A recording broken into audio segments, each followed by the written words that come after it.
Sebelum Anda duduk, bisa nggak sapa kiri kanan bilang senang lihat Anda di sini. Oh, haleluya. Ya. Haleluya. Silakan duduk, Saudara. Main di yang refnya aja ya, V. Oke. Oh, haleluya. Saya tadi baru pelayanan di Nusa Dua. Pak Fendi ikut saya. Semoga Pak Fendi dapat kekuatan dari Tuhan. Nggak jadi utikus. Khotbah ketiga ini, ya. Untungnya saya sudah kasih khotbah yang keempat yang mirip Nusa Dua itu tak taruh di belakang. Saya sudah merasa Pak Fendi ada di sini. Hari ini kita belajar temanya tentang kepemimpinan, ya tentang pemimpin.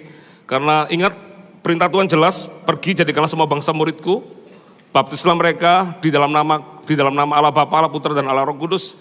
Dan dikatakan gini, dan ajarlah mereka seperti yang kuajarkan kepadamu. Kepemimpinan itu nggak boleh berhenti di kita.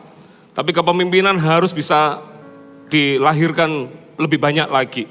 Ya, semua kita ini nggak ada yang terlahir jadi pemimpin. Pemimpin itu by proses. Meskipun ada orang punya bibit pemimpin, tetap ada proses untuk membuat dia bisa sampai ke sana. Ya, dan sore ini, tadi pagi siang, saya nggak dengarkan khotbahnya Pastor Lani khotbah tentang kepemimpinan juga. Ya, dan judulnya bisa ditunjukkan sepanjang hari ini. Nah, ini saya baru tahu judulnya Pastor Lani ya, mengalah bukan berarti kalah, dan ibadah tadi jam 10.30 karakter seorang pemimpin.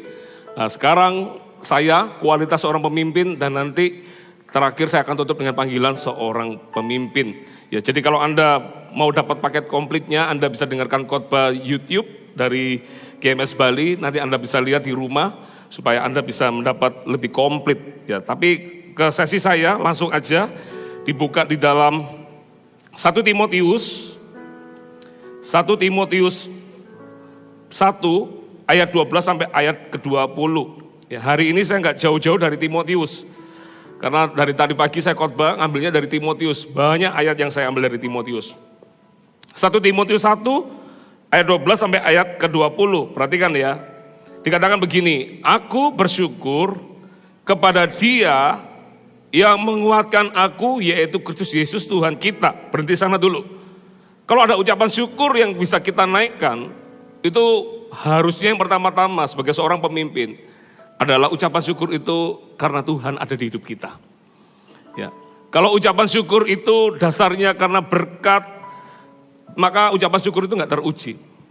Tapi kalau Yesus menjadi tolak ukur berkat kita, apapun musim hidup kita, tidak ada alasan untuk kita nggak bisa bersyukur. Ya.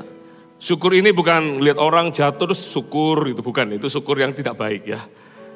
Yang mudeng nggak apa-apa, bisa tertawa, tapi yang nggak mudeng ya nggak apa-apa sudah ya. Dejuk katanya, anak saya pasti protes, itu dejuk, apa sih maksudnya? Ya kan anak saya sudah berkerut itu berarti saya tahu dia sedang berpikir. Ya.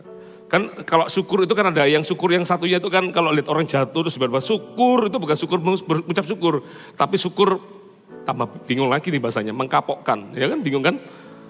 Tambah sudah jatuh, tambah diejek, itu kan syukurnya itu.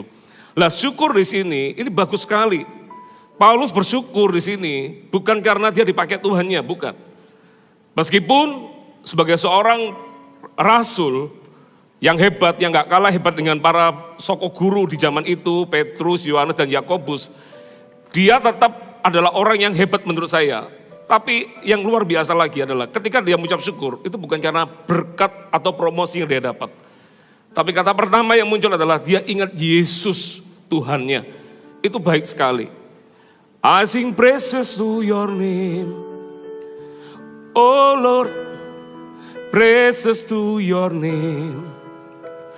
Oh Lord, for your name is great and greatly to be praised. Hanya Tuhan saja yang layak terima pujian.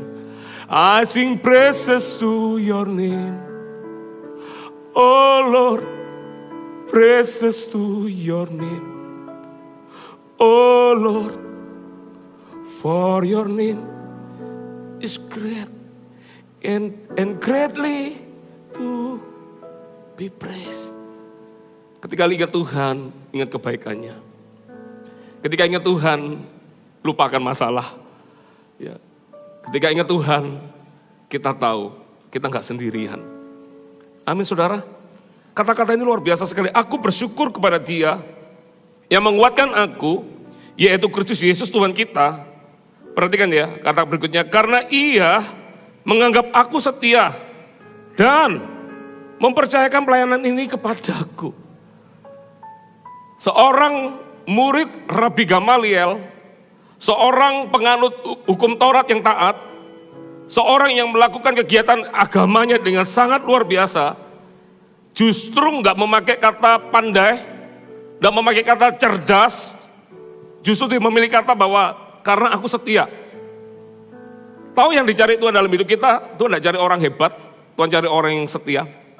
Daud dipilih oleh Tuhan menjadi raja, diurapi menjadi raja, itu bukan karena dia prestasi mengalahkan Goliat.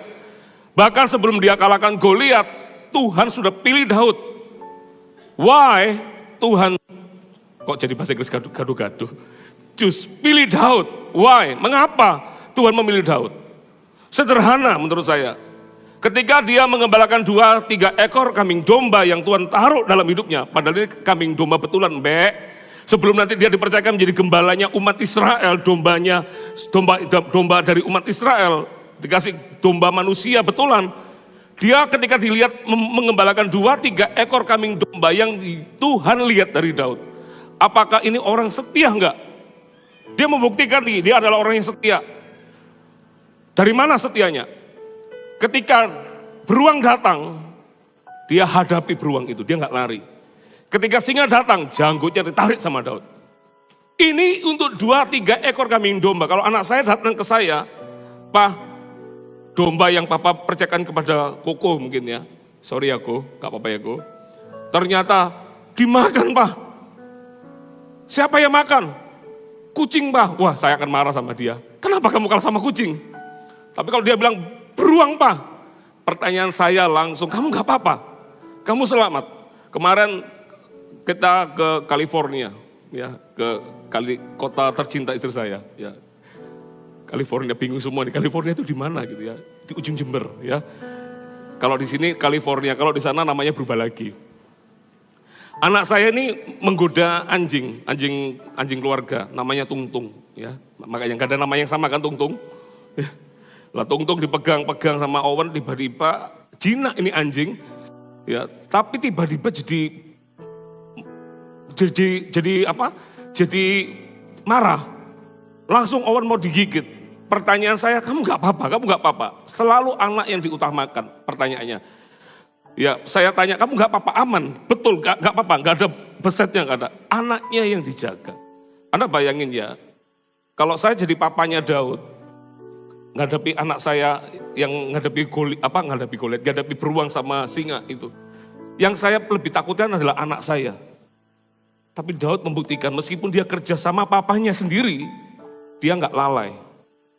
Meskipun dia kerja cuma 2-3 ekor kambing domba nggak dilihat oleh siapa-siapa, dia do the best di situ. Makanya nggak heran kenapa Tuhan pilih Daud menggantikan Saul. Dari sekian banyak orang di Israel, Tuhan pilih satu orang namanya Daud. Karena yang Tuhan lihat Daud itu hatinya itu setia. Ketika apa yang dipercayakan dalam hidupnya, dia selalu take care dengan baik. Saudara mau jadi pemimpin. Saudara mau dipercaya lebih lagi dalam pekerjaan. Tuhan cari orang yang setia. Bukan karena kehebatan. Hamba yang dipercaya 5 talenta, berbuah 5 talenta, 10 talenta, pulang. Tuannya nggak bilang, kamu adalah raja yang baik. Kamu adalah orang yang pintar. Tuhan tidak puji kecerdasannya bagaimana dia bisa membuahkan 5 menjadi 10. Tapi yang Tuhan puji adalah kamu setia. Kamu setia. Orang yang setia siapa yang bisa mendapatkannya? Jangan bilang gini, banyak orang bilang begini, kapan ya aku dipromosi lebih lagi? Kapan aku bisa dibawa Tuhan lebih lagi? Pertanyaan saya sederhana. Apa yang Tuhan taruh dalam hidupmu sekarang? Sudah kerjakan yang terbaik enggak? Halo? Sudah kerjakan yang terbaik enggak? Ataukah kita selalu melihat apa yang enggak ada di kita? Makanya enggak heran kita enggak dipercaya bisa lebih lagi, saudara. Bisa mengerti di sini enggak? Karena ia menganggap aku setia dan ini kata-kata bagus, mempercayakan pelayanan ini kepadaku. Orang kalau baru awal dipakai Tuhan terus dia ngomong begini itu gampang. Tapi kalau pelayanan tambah besar, kepercayaan tambah besar, masih bisa enggak kita berkata, ini karena ada yang mempercayakan di hidupku, bukan karena aku. Bisa ngerti maksud saya? Kalau masalah kehebatan, kita akan lebih suka menonjolkan diri kita. Tapi kalau ketika kita dipromosi, bisa enggak kita punya hati kayak Paulus ini? Bukan karena aku, tapi ada yang mempercayakan dalam hidupku pelayanan ini. Saya pun juga bisa berkata bahwa pelayanan yang Tuhan taruh di hidup saya itu karena ada yang mempercayakan. Ini suara saya bisa dibantu suara dengung-dengungnya itu dihilangkan aja, jadikan suara lebih asli. Tolong dibantu ya bapak-bapak yang di belakang. Kita itu tidak ada menghasilkan sesuatu dalam hidup kita ini karena kita itu nggak ada. Semua itu pasti ada yang memberi kepercayaan. Entah orang tua yang memberi kepercayaan, atau pemimpin kita yang memberikan kepercayaan, atau lebih di atas itu Tuhan yang memberikan kita kepercayaan. Kalau orang itu ya tidak mengambil reward itu kepadanya, orang itu bisa dipercaya lebih. Tapi kalau belum apa-apa dia merasa ini karena aku yang hebat. Mungkin tidak berapa lama lagi Anda akan stuck. Anda akan berhenti. Karena yang ngasih kepercayaan pun akan berkata, kan semua karena kamu, ya sudah, kerjakanlah. Paulus berkata di dalam kelemahan, kuasa Tuhan semakin melimpah dalam hidupnya. Karena dia sadar, semakin dia merasa tidak mampu, semakin kuasa Tuhan bekerja dalam hidupnya. Amin. Bisa? Apa yang kita lihat sekarang ini karena ada yang mempercayakan. Pemimpin itu tahu bahwa semua itu bukan karena dia. Karena ada orang yang mempercayakan kepadanya. Ayat 13 perhatikan. Aku yang tadinya seorang penghujat dan seorang penganiaya dan seorang ganas, tetapi aku telah dikasihaninya. Karena semuanya itu telah kulakukan tanpa pengetahuan, yaitu di luar iman. Kalau mau ngomong sesuatu, mau nyombongkan diri, sombongkan yang jelek dalam hidupmu. Bagus ini. Dia tidak pakai bahwa aku seorang rasul, aku seorang pengkhotbah hebat, aku seorang penulis banyak Alkitab. Enggak. Bahkan dia yang diingat adalah aku ini seorang yang gak layak sebetulnya. Tapi dipilih, dikasihani oleh Tuhan. Saat kita diangkat, ingatkan diri kita bahwa kita ini siapa, kita ini bukan siapa-siapa. Ada seorang guru yang tanya sama murid-muridnya, ayo kalian bersaksi ya tentang siapa Tuhan melalui profesi papamu. Jadi kamu bersaksi. Ada satu datang, saya mau bersaksi, namanya si A. Tuhan itu seperti polisi. Wah, karena papanya polisi. Dia selalu mengawasi banyak orang. Dia selalu menjaga keamanan. Karena Tuhan itu memang seperti polisi. Wah, itu senang ya. Orang pertama berhasil. Yang kedua nggak mau kalah. Dia berkata, Tuhan itu membangun gunung-gunung seperti arsitek. Wah, dia membangun lautan dan banyak lagi yang dibangun. Karena dia adalah maestro seperti papa saya, arsitek. Waduh, semua tepuk tangan. Ketiga datang, tiba-tiba dia berkata, Tuhan itu seperti pemulung papa saya. Wah, orang marah-marah. Mau dilempari batu anak itu. Kok Tuhan seperti pemulung? Kok bisa? Terus dia bilang begini, kita semua ini adalah sampah yang tidak berharga. Tapi karena Tuhan yang baik, dia temukan kita, dia bersihkan kita, dijadikannya berharga. Saudara kalau mau sombong-sombongan, sombonglah bahwa kita ini siapa kita ini. Kalau bukan karena Tuhan, tidak mungkin kita ada di sini. Anda bisa menyanyi, menyembah Tuhan itu bukan karena Anda holy. Terus Anda tiba-tiba nangis itu bukan karena holy. Tidak selalu bisa dilihat itu. Mungkin karena ingat aku tadi habis mecahkan piring. Terus mamanya tanya, siapa yang mecahkan piring? Kucing mah, gitu. Nggak ngerti ya, sudah lupakan. Guyonan bapak-bapak itu paling nggak lucu, apalagi sore hari yang jamnya berbahaya. Kan harusnya yang cerdik itu kan, siapa yang mecahkan piring? Kan harusnya meong gitu ya. Dia bohongnya nggak pinter. Masih ngomong kucing gitu. Jadi kucing yang disalahkan. Mungkin nangisnya karena baru ngalami pertobatan. Saudara ingat, dalam hidup ini korban bakaran yang paling bagus untuk kita persembahkan di hadapan Tuhan itu bukan suara yang indah, bukan karena oktav kita di tingkat keberapa, bukan karena dentingan musik yang indah, bukan. Tahu korban bakaran yang paling bagus di kitab Mazmur dikatakan apa? Hati yang hancur, tak kau pandang hina. Ketika kita datang kepada Tuhan dan berkata, Tuhan, I'm nothing without you. Aku gak mampu, aku gak bisa tanpa Engkau. Detik itulah hadirat Tuhan datang di situ. Justru ketika kita berkata, aku adalah orang yang bagus. Aku adalah orang yang terbaik. Aku adalah orang yang tidak pernah berdosa. Tidak seperti dia yang berdosa itu. Seperti orang yang di bait suci itu. Tuhan berkata, kalau dua ini meninggal, mana yang menurutmu akan datang kepada Bapa? Pasti yang orang berdosa yang memukul dirinya menghadap Tuhan aja gak berani. Sedangkan yang satu dengan PD-nya dia merasa dia puasa Senin Kemis, memberikan perpuluhan yang terbaik. Tapi Tuhan menolak dia pada akhirnya. Kenapa? Karena yang Tuhan lihat adalah hati yang hancur pada akhirnya. Paulus ini luar biasa. Dia ngomong, aku ini dulu pembunuh. Kok bisa ya Tuhan pilih aku ya? Kok bisa ya? Atau kita menjadi orang yang, Anda gak tahu siapa saya. Waduh. Anda gak tahu siapa saya. Aduh, come on lah. Kalau mau lomba-lombaan bagus-bagusan itu bagus-baguslah untuk merasa bahwa kita tuh gak layak, itu aja. Kita ada hari ini tuh karena Tuhan yang baik. Amin. Orang yang rendah hati pasti akan diangkat sama Tuhan. Tapi orang yang tinggi hati, saya kemarin baca di sebuah bak truk, ditulis di situ. Orang sombong, kata-katanya saya lupa, tapi kurang lebihnya gini. Orang sombong, tunggu waktu aja kapan kamu jatuh, gitu. Menohok kata-kata itu. Orang yang sombong, tinggi hati, gampang bagi Tuhan untuk merendahkannya.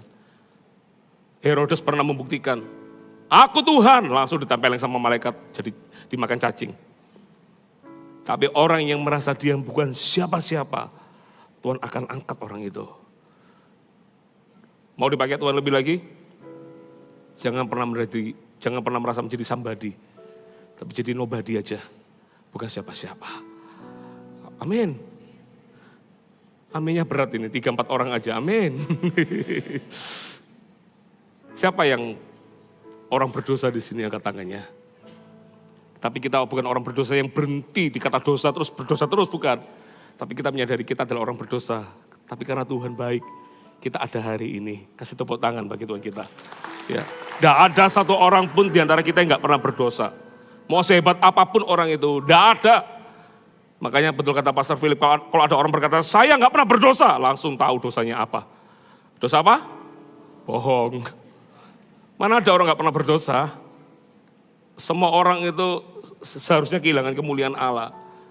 Tapi karena Tuhan yang baik aja pilih. Paulus sadar diri, dia bisa dipakai Tuhan itu. Coba lihat ya, mana ada Tuhan seperti Tuhan kita. Belum membuktikan apa-apa, sudah dipilih duluan sama Tuhan. Kan Saulus, dia naik kuda melewati Damsyik. Dia sudah bawa surat kematian buat para murid-murid Kristus. Dia datang ke situ, tiba-tiba dia lihat sinar, tiba-tiba dia mulai rebah karena sinar itu. Orang-orang di sekitarnya yang ikut dengar suara juga, tapi nggak jelas ngomong apa. Tapi dia dengar jelas sekali. Dia tanya, siapa engkau Tuhan? Akulah Yesus yang kau aniaya itu. Bayangin, Yesus datang khusus kepada orang berdosa ini. Dan dia mengalami kebutaan. Tuhan masih baik. Sudah dibutakan, Tuhan tidak berkata syukur. Ya kan, kamu mau bunuh kan syukur. Enggak loh Tuhan itu. Aduh, saya kalau ingat-ingat ini saya mikir Tuhan itu baik ya. Panjang sabar Tuhan itu. Sabar itu sukar. Tuhan itu bayangin ya, orang sudah kayak begitu. Sudah mengalami sinar itu. Tuhan masih ngomong, Saulus, nanti kamu pergi cari Ananias. Nanti lewat doa Ananias, kamu akan sembuh kembali. Ananiasnya dikasih tahu sama Tuhan juga. Ananias, nanti ada orang namanya Saulus, kamu doakan ya. Ananiasnya kayak kita, saudara. Ananias protes sama Tuhan, Tuhan, ini loh yang kami dengar dari banyak orang. Ini orang loh, dia masa Tuhan gak tahu sih? Tuhan lu mah tahu. Masa Tuhan gak tahu? Ini loh orang mau bunuh anak-anakmu semua. Kami dengar diri penganiaya jemaat. Tapi kenapa harus mendoakan dia? Mungkin bahasanya Ananias. Tapi Tuhan berkata apa? Orang ini telah kupilih untuk dipakai ke bangsa-bangsa. Belum menunjukkan buah, belum menunjukkan sesuatu dalam hidupnya, tapi Tuhan tetap pilih orang itu. Itulah hati Tuhan, saudara. Makanya jangan kalau kita sudah dipakai Tuhan, jangan merasa kita itu hebat. Detik kita merasa hebat, detik itu juga kita akan jatuh, saudara. Amin. Amin, saudara. Next. Ayat 14. Malah kasih karunia Tuhan, kita itu telah dikaruniakan dengan limpahnya kepadaku, dengan iman dan kasih dalam Kristus Yesus. Ini orang tahu memberikan alamat yang terbaik kepada Tuhan. Dia tidak merasa segala sesuatu yang dia bisa lakukan itu karena dia, tapi karena Tuhan. I sing praises to your name. Saya senang lagu ini. Oh Lord, praises to your name. Bukan tentang kami tapi tentang Engkau. Oh Lord, for your name is great and greatly to be praised. Bukan karena kami, karena Engkau. I sing praises to your name. Oh Lord, praises to your name. Oh Lord, kalau Anda dibawa Tuhan lebih dalam pekerjaan, ingat bukan karena kamu, bukan karena Anda, tapi karena Tuhan yang baik. Semua karena Tuhan yang baik. Itu akan menjaga kita, saudara. Amin, saudara. Salomo lupa bahwa semua yang dia dapat itu karena Tuhan. Sebelum dia diberkati dengan sangat limpah, dia minta permintaan yang sangat baik. Dia berkata, kasih aku hikmat. Aku tidak minta kekayaan, kasih aku hikmat. Dan ketika dia minta hikmat dari Tuhan, Tuhan kasih hikmat. Sehingga semua orang datang ke Israel waktu itu. Karena mereka ingin dengar hikmat. Hikmat yang bukan Salomo punya, tapi hikmat yang Tuhan kasih di Salomo. Tapi ketika dalam kemegahannya, dia lupa bahwa semua karena Tuhan dan akan kembali untuk Tuhan. Dia enggak, dia koleksi istrinya. Perempuan Sunem, istri pertamanya dia, cinta pertamanya dia, itu sudah tepat sebetulnya. Tapi dia tiba-tiba menjadi koleksi lebih banyak lagi. Dan Anda tahu Alkitab mengatakan apa? Istri-istri dan gundi-gundinya itu mengarahkan Salomo kepada dewa lain. Bagi banyak orang menafsirkan kekayaan Salomo tidak akan habis. Mau dimakan 7 turunan tidak habis. Gak usah hemat-hemat, karena di zaman Salomo perak itu gak berharga. Emas gak berharga juga, makanya emas itu limpah sekali di situ. Emas masih berharga, perak gak berharga. Karena saking banyaknya. Orang bilang tidak akan habis 7 turunan. Tapi ketika Salomo mangkat, Salomo mati, langsung kerajaan itu pecah jadi 2. Jangan pernah merasa itu kita. Tapi itu karena Tuhan. Itu menjaga hidup kita, saudara. Amin. Amin. Next. Ayat 15. Perkataan ini benar dan patut diterima sepenuhnya. Kristus Yesus datang ke dunia untuk menyelamatkan orang berdosa. Dan di antara mereka, akulah yang paling berdosa. Ini bukan ngomong ada orang gak terima ya. Ada orang ngomong apa, kita ngomong untuk sombong-sombongan enggak. Tapi dia ngomong lahir dari kerendahan hatinya. Bahwa sebenarnya aku paling tidak layak sebetulnya untuk terima ini. Enak loh kepemimpinan itu kalau kita berebut untuk kita bukan yang terhebat. Itu lebih enak melayani Tuhan. Tapi kalau ke pelayanan itu selalu berkata, aku Apolos, aku Paulus. Apa gunanya tanpa Tuhan di dalamnya? Kadang-kadang kita merasa kita tuh merasa bahwa itu kita bukan. Tadi saya ngomong, saya menganalogikan saya ini ya sebagai seorang hamba Tuhan adalah sebagai seorang babysitter. Babysitter itu ada 3 tipe. Tipe pertama, babysitter yang pokoknya bekerja, tidak peduli hasil.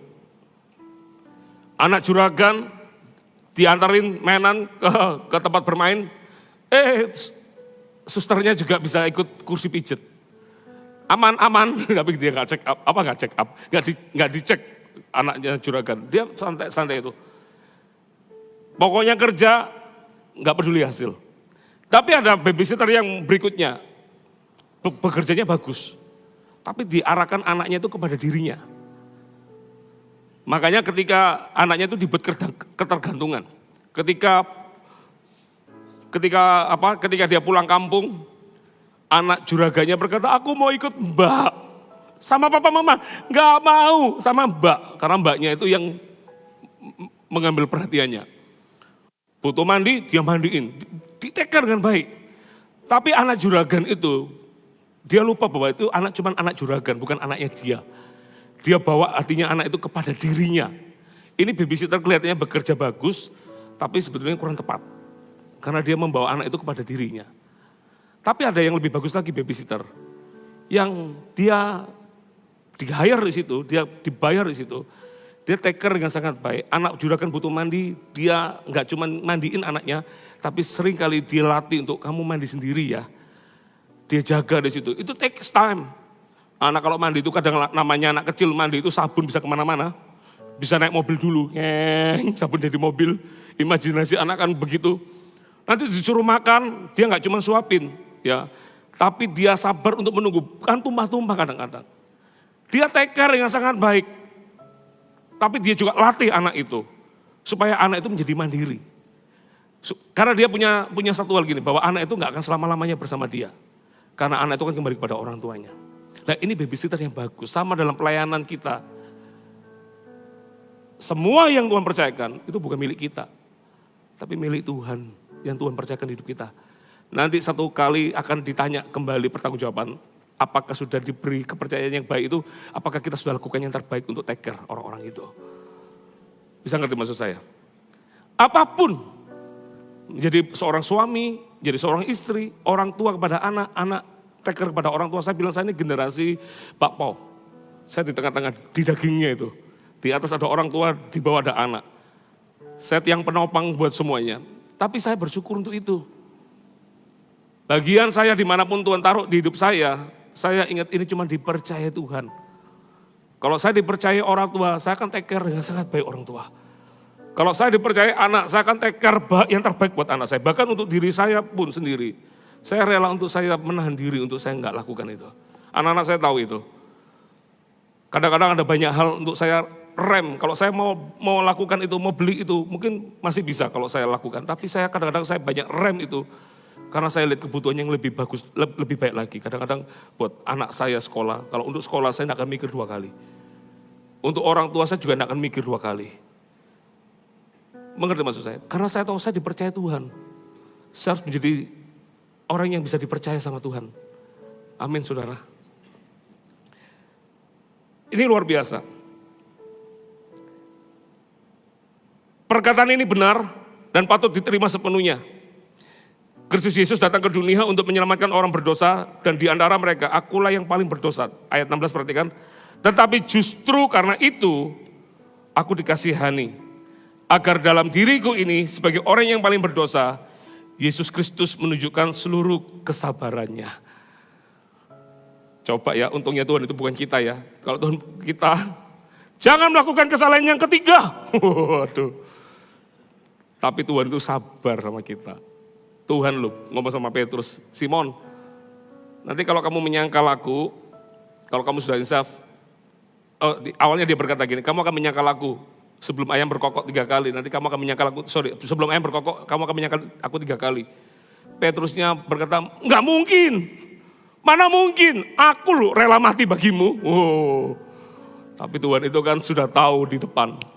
Tapi hebatnya ini bukan asumsi ya, bukan Tuhan mendoakan Petrus begitu. Karena Tuhan kan tahu, dia di masa depan juga ada. Dia sudah ngomong sama Petrus, kamu akan menyangkal aku. Petrus berkata, enggak mungkin, aku rela mati bersamamu. Tapi apa yang terjadi?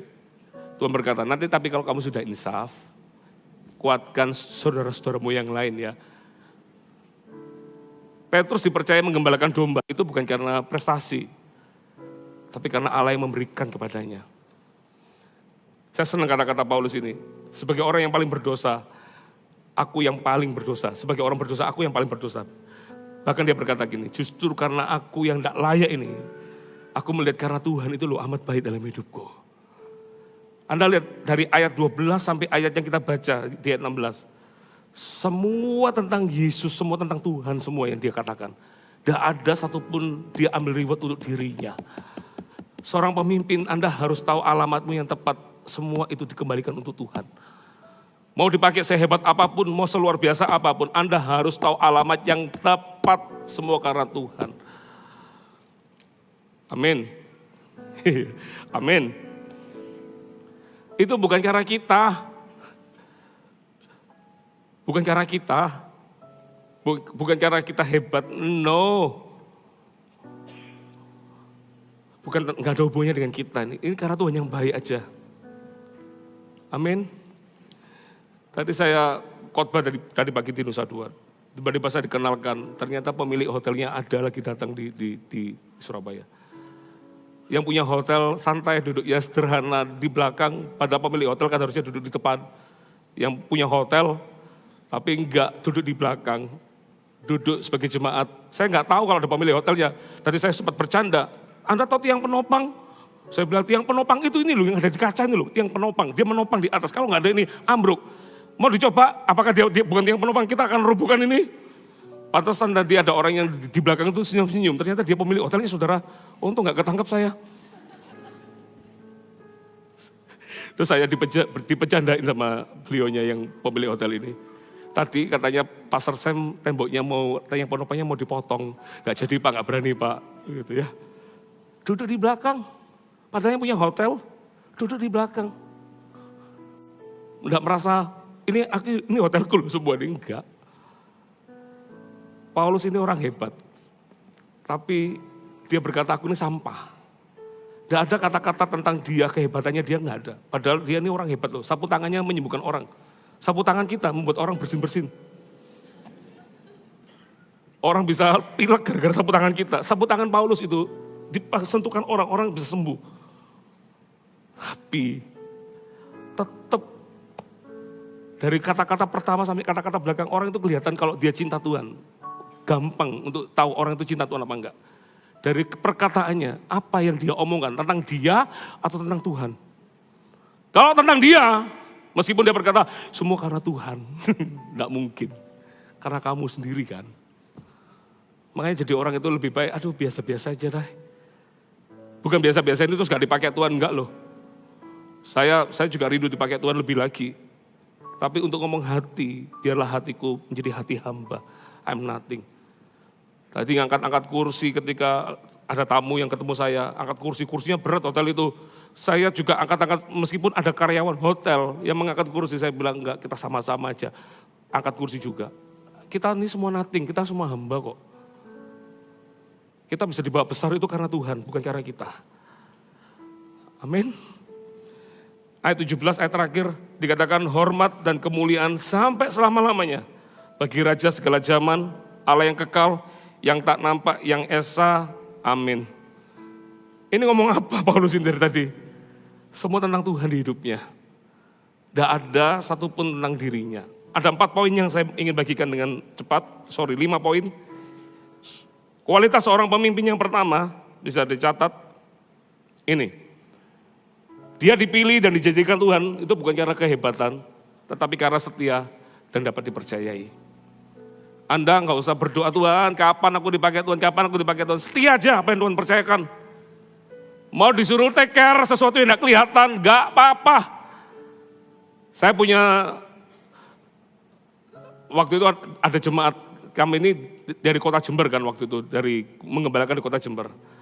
Ada satu oma-oma yang tiap kali pulang ibadah, itu seringkali kami bawa antar pulang. Ya, jemaatnya masih gak banyak, masih ratusan. Jadi kelihatan kan jemaat itu. Ada satu oma-oma yang saya tahu pulang itu selalu naik angkutan umum.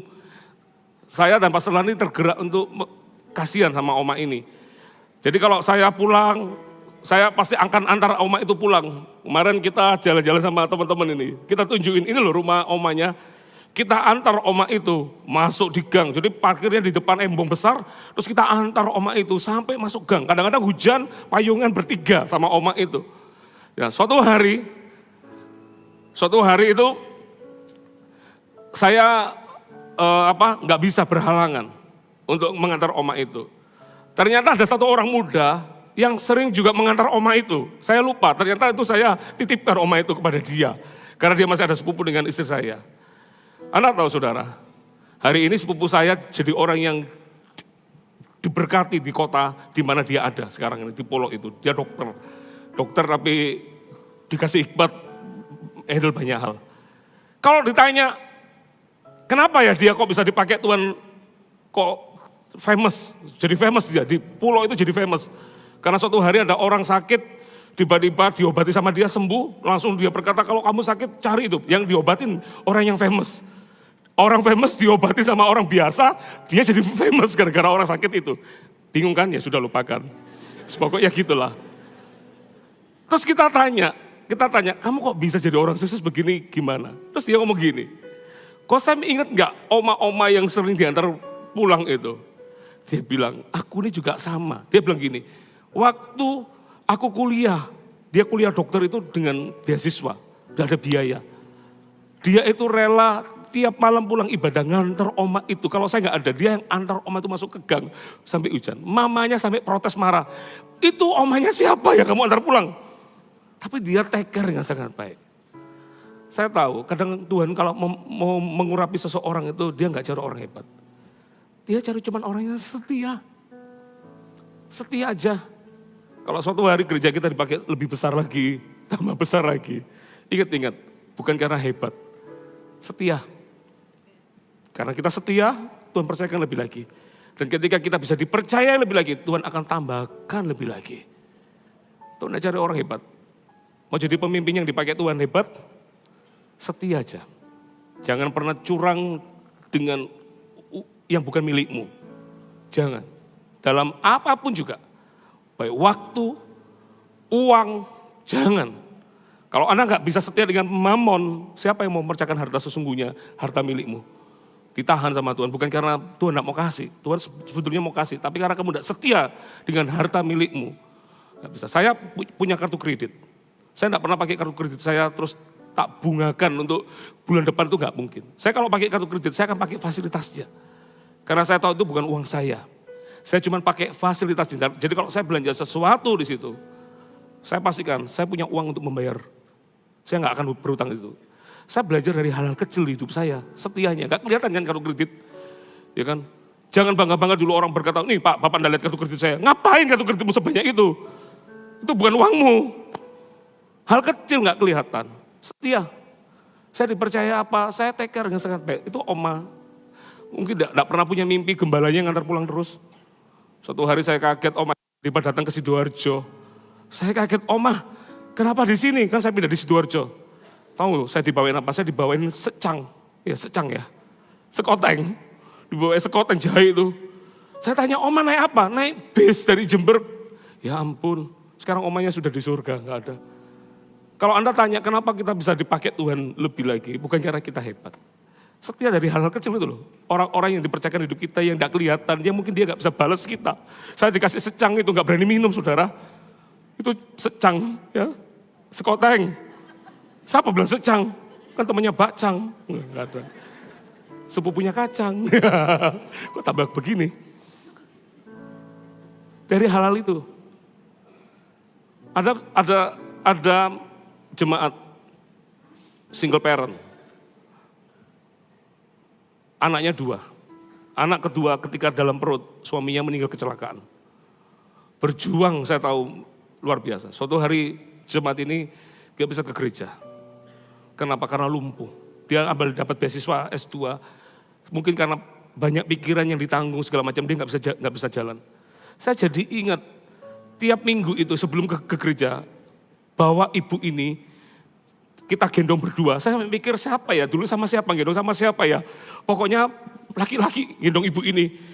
Karena ibadah kita di lantai 2, kita bawa ibu itu di lantai atas, gendong untuk sampai bisa ibadah. Nanti selesai itu kita bawa pulang lagi ibu ini ke rumahnya. Sampai ibu itu bisa jalan. Saya mikir-mikir sama siapa ya. Ternyata yang jadi gembala di Kediri, namanya Pak Sunggana. Sederhana orang itu, Tuhan gak cari orang hebat. Anda setia dengan apa yang Tuhan taruh dalam hidupmu, Tuhan akan bawa Anda lebih besar lagi.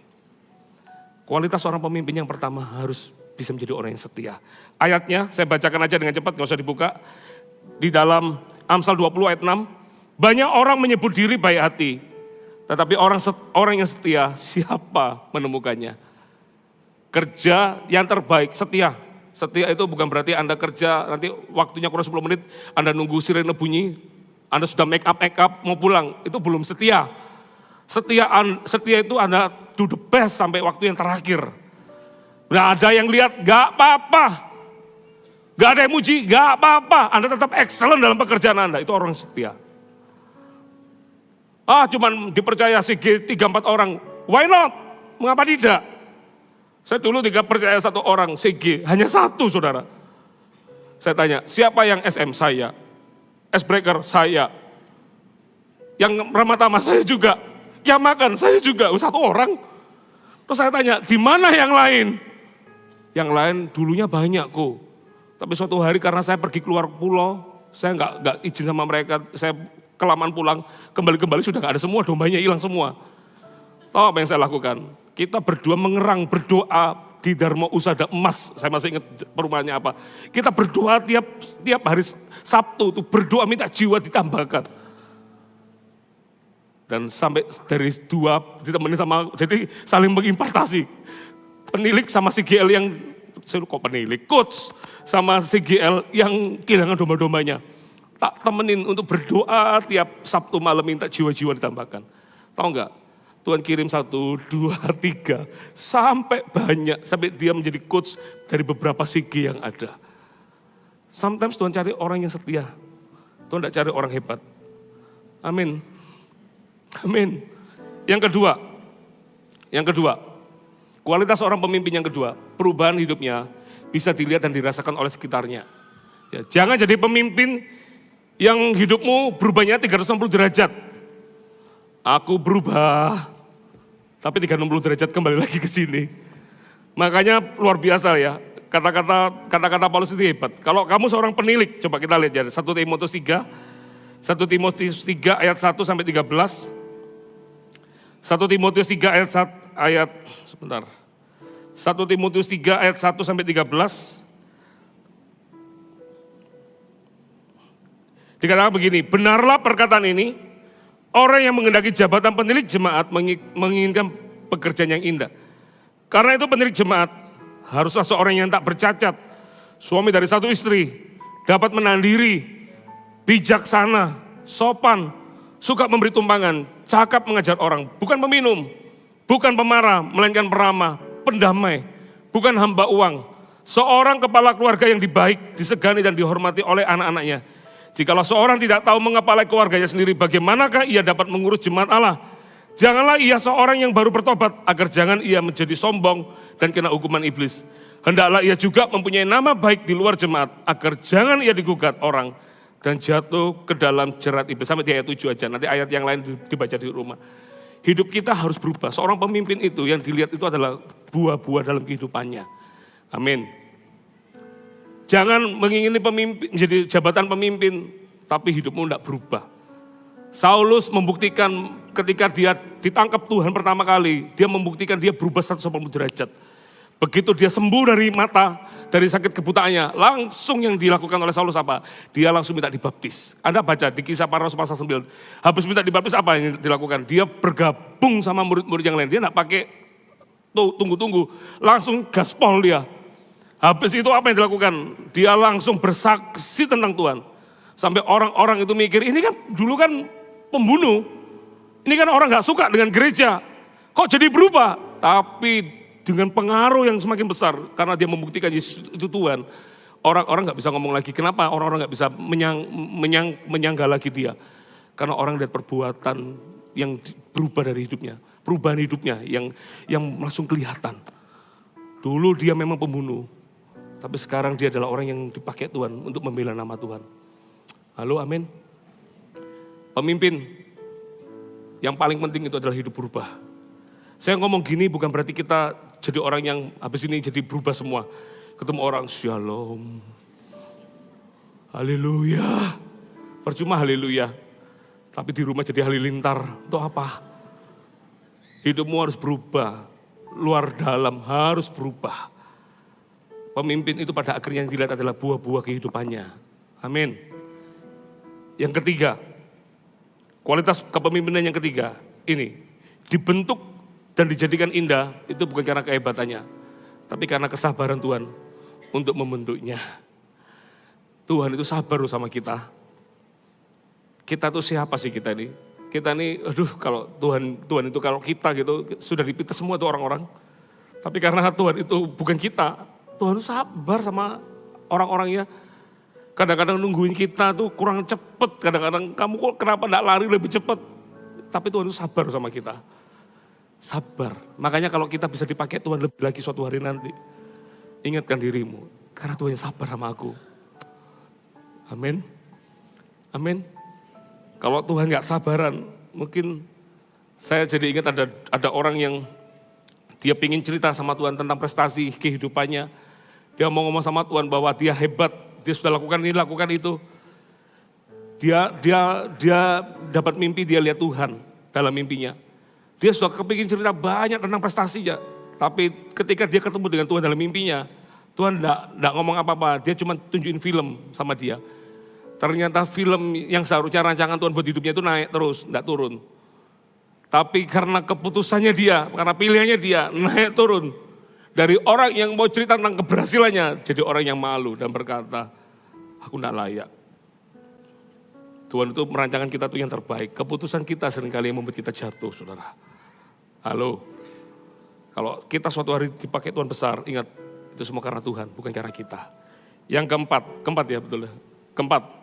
Dengan cepat, yang keempat, ini, kualitas kepemimpinan yang terbaik itu adalah mengembalikan segala kemuliaan hanya pada Tuhan Yesus, bukan pada dirinya. Dan ada satu kata tentang Paulus, dia berkata bahkan kalau dipakai Tuhan itu, bagi dia itu Tuhanlah yang layak terima yang terbaik. Kita harus bisa mengembalikan segala puji untuk Tuhan. Kalau orang memuji kita, wah bagus ya, saya gak usah dipuji, nama saya sudah ada mujinya soalnya di belakang. Kalau ada yang muji, wah bagus ya segala macam, kita harus bisa ngomong, semua bukan karena aku, karena Tuhan. Itu akan menjaga kita sampai selama-lamanya dipakai Tuhan. Yang terakhir, yang kelima, perhatikan. Yang kelima, kualitas seorang pemimpin yang kelima ini pasti melahirkan pemimpin berikutnya dan memastikan kualitas yang ada. Lihat ya, ayat 18 yang belum saya baca, dikatakan begini, tugas ini kuberikan kepadamu, Timotius anakku, sesuai dengan apa yang telah dinubuatkan tentang dirimu, supaya dikuatkan oleh nubuat itu engkau memperjuangkan perjuangan yang baik dengan iman dan hati nurani yang murni. Pemimpin yang terbaik kualitasnya pasti, dia akan melahirkan pemimpin berikutnya. Kita gak bisa disebut sebagai pemimpin kalau kita gak bisa melahirkan pemimpin. Orang itu cari gampangnya. Ya, saya ingat Pastor Lani pertama kali diangkat menjadi seorang CGL, seorang sponsor. Pemimpinnya berkata, kamu jadi sponsor. Pastor Lani pertanyaannya bagus. Loh mana membernya? Itu pemimpinnya itu ya kok luar biasa ya. Dan yang lebih luar biasa lagi adalah Pastor Lani kenapa nurut gitu ya. Pastor Lani tanya, siapa membernya? Tiba-tiba jawabnya begini, ya kamu cari sendiri membernya. Pemimpin gak bisa disebut pemimpin kalau gak ada orangnya di dalamnya. Ya kamu cari sendiri. Bayangin, kita kan gak mungkin, sekarang ini gereja kita ngalami pertumbuhan. Banyak yang mengalami kasih karunia, pegang kepemimpinan itu bukan karena melahirkan, mungkin juga ada yang diberi kepercayaan. Tapi di zaman Pastor Lani gak ada orangnya, gak ada pemimpinnya. Tapi dia cari pemimpin, dan saya tahu dimulai dari satu orang namanya R berikutnya. Dia berdoa buat teman kampusnya ini, sampai teman kampusnya akhirnya ketangkap Tuhan. Suatu hari nanti teman kampusnya ini menjadi gembala. Sampai hari ini beliau sekarang bukan full time, tapi beliaunya jadi TL dengan suaminya melayani, betul ya. Kita dikirim ke kota Jember. Di kota Jember itu kita mengembalakan orang di situ. Tidak ada, saya tanya sama Pastor Philip, Sam kamu jadi gembala di Jember. Saya tanya Pastor Philip, ada jemaatnya? Gak ada. Terus gimana? Ya kamu cari sendiri. Jadi kita bertiga berangkat ke kota Jember itu, duduk di situ, bukan makan tapis saudara. Duduk di situ untuk merenungin Tuhan ini gue kuat di Jember ini. Gak ada siapa-siapa. Jadi kita cari jiwa itu random, ke alun-alun, kemana-mana. Cari jiwa itu random.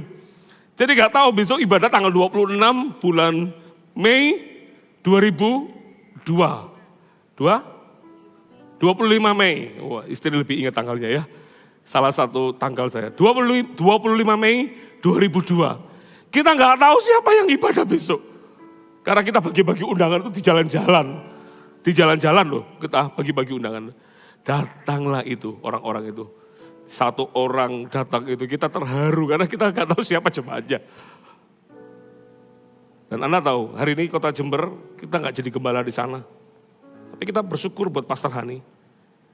Pastor Hani dulu full timer di Malang, kita tarik di Sidoarjo, hari ini jadi gembala di kota Jember. Saya baru ketemu orang Jember, GMS Jember itu 1000 sekian jemaatnya hari ini.